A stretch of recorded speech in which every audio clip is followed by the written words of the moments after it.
আল্লাহ বলেন মানুষ কি ভেবেছে সে শুধু বলবে আমি ইমানদার আর তাকে আমি জান্নাতে ঢুকাই দিব? না, কখনো না, কোশ্চিন কালেও না।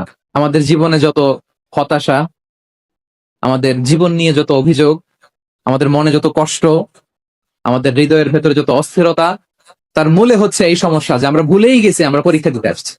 পৃথিবীর ফিচার হচ্ছে এখানে বিপদ থাকবে, বিপদ ছাড়া কেউ থাকবে না। স্ট্রাগল থাকবে, কষ্ট থাকবে, ঝুঁকি থাকবে, রিস্ক থাকবে, এবং নানা ধরনের বিপদ আপদ দিয়ে আল্লাহ তাআলা আমাদেরকে পরীক্ষা করবে। এটা মাস্ট, এটা আমাদের মাইন্ডসেটে নিয়ে নিতে হবে। মাইন্ডসেটে এটা ক্লিয়ার থাকতে হবে। চিরসুখ চিরশান্তি এই দুনিয়াতে মিলবে, কোথায় মিলবে তাহলে এটা? তাহলে বিপদ আসবেই, আপদ আসবেই, পরীক্ষা থাকবেই আমাদের জীবন। তবে ইন্টারেস্টিংলি মজার বিষয় হচ্ছে পরীক্ষাটা এক একজনের এক এক রকম।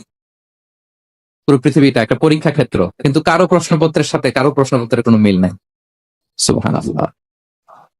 আহ, আমার পরীক্ষা একরকম, আপনার পরীক্ষা আরেক রকম, ওই ভাইয়ের পরীক্ষা আরেক রকম।